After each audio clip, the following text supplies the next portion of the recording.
What's up, everybody? That's how you do it. That's how you chug before the camera comes on. Ooh. Good thing the Warrior Queen's not here. She'd yell at me for being a cochino. I found a YouTube channel that I like a lot, Upward, and I did one of their videos, and it was how India became poor. This is a great channel. I'll put a link there, down there, so you can go look at it and excuse me, and check them out. I like them because they're real. What I've seen so far, I haven't seen anything that I'm like, I don't know, dude. You know, and just great stuff. So what we have here again is Hinduphobia in pop culture, and I see it all the time. I see it all the time when I watch Bollywood films. A little bit here, a little bit there. And I tend to like the southern films because they're less Hindu-phobic, but they're not that popular, right? And the problem I think that our channel has is we don't get a lot of views on movie trailers unless it's something very specific, like an Uri, something that's patriotic, something that is tied into patriotism, conservatism, traditionalism. And my guess is most of the Bollywood fans are probably young liberal folks, and nothing against them at all. But they come to the channel, and then you kind of get hit here with different points of view than you'll get from, I don't know, a Jabby, Our Stupid Reactions, Life Meets Family, right? And that's okay. I mean, it's all different voices, but whatever. But I do see this a lot. I do see the Hinduphobia in pop culture a lot. So let's take a look at this video and see what he has to say.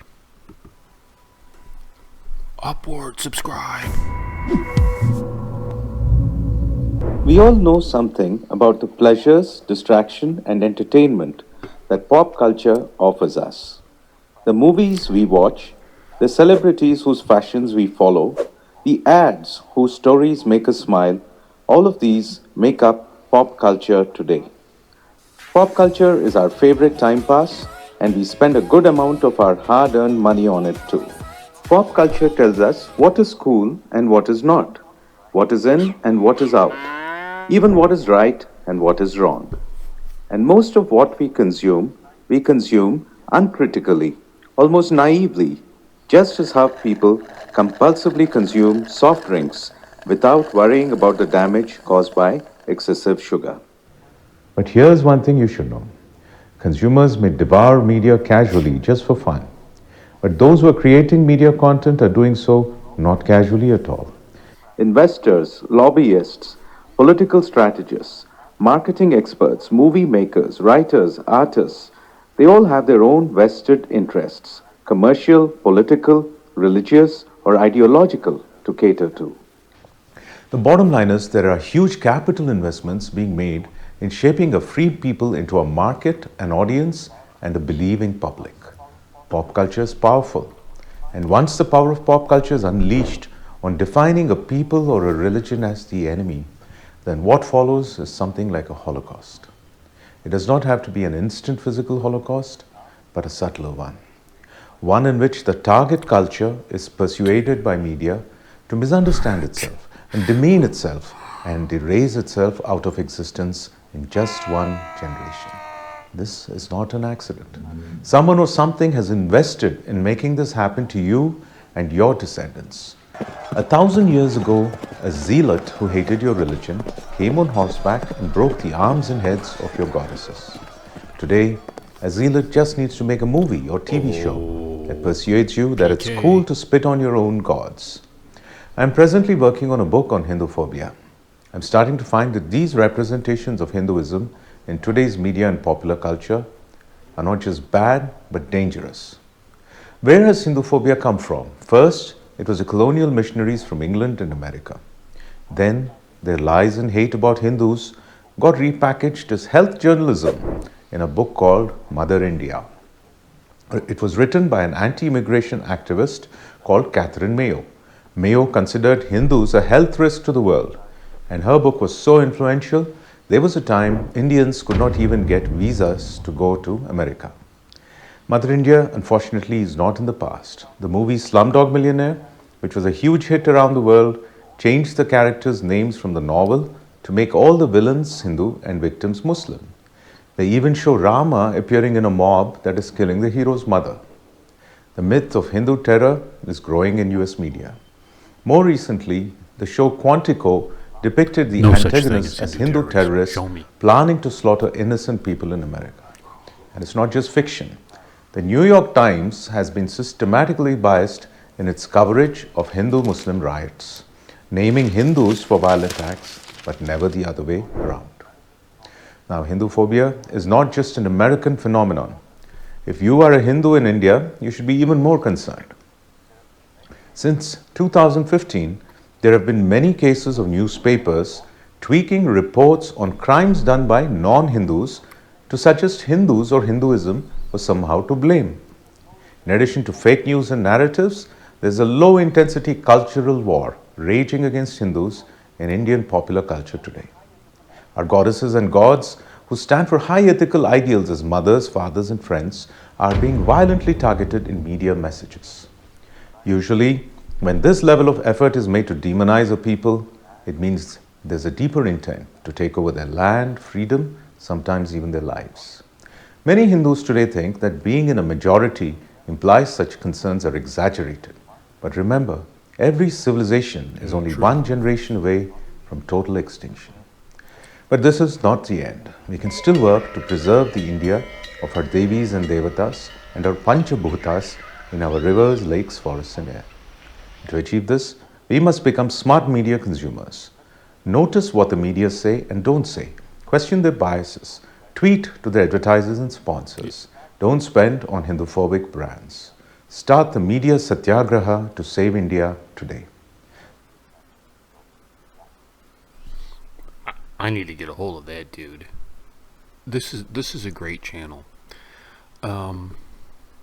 People say, why do you love India? And there's several different reasons, and some of them you know. Another aspect of why I love India, oh, excuse me, man, that carbonation is coming up, bro. Sorry. Is we are alike. We both were enslaved by England. Now, when they showed in the video, they showed the priest with the cross.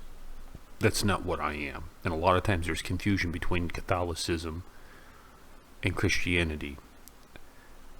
If you ask a Catholic if they're Christian, they will say yes. If you ask a Christian that's of my sect, we would say no, Catholic is not Christian. That's what we would say. No, it would be like asking a Sikh if they're Muslim. I mean, it's that big of a difference in beliefs from my sect of Christianity. But we're the same. You know, most of the people who watch this channel are BJP supporters, Modi supporters, most, not all. Conservative, love the military. And I would say are devout Hindus, practicing Hindus. And that's very much the same for me. The difference being that I'm Christian. I am, a devotee of Christ.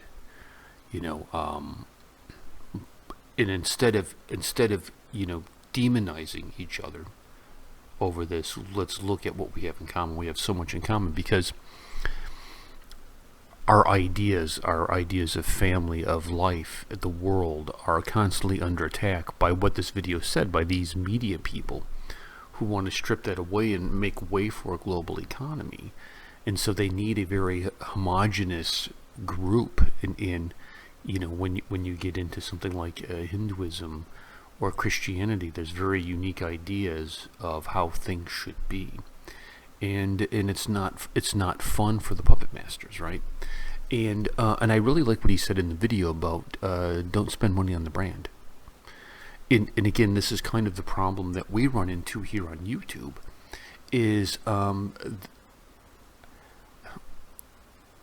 we won't go see movies in America that are anti-American. I don't think the Warrior Queen has ever seen a Matt Damon film, ever. Because she remembers Matt Damon coming out and saying how he hates America and, but going through this whole thing. She won't do it. And I admire her for that. And I agree with her to a certain point until it's like, this looks like a really good movie, and then I watch it and I feel guilty afterwards. But I feel like that when I look at the Indian films. There are certain actors that are overtly, I think, anti-Hindu. And you're Indian? We don't cover them. We used to. We don't cover them. And it's, sometimes we get people who are really upset because they want to see us react to the trailers. But I feel like, just to be completely honest with you, I have no idea why this channel has gotten so big from when it started. I don't know. We're not that good. You go look at the other reaction channels; they're way better than us. But I think there are principles here.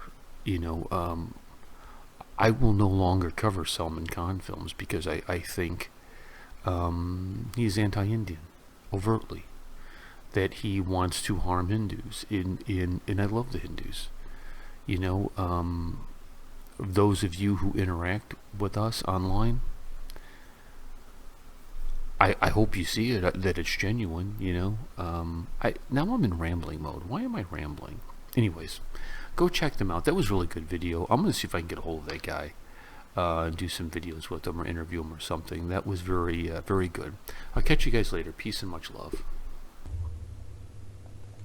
Greetings. I am Minamoto no Yoshitsune, #1 samurai in Japan, and I am here to greet you on behalf of Movie Community College. The professor and the warrior queen would like to ask you to subscribe to their channel, Movie Community College.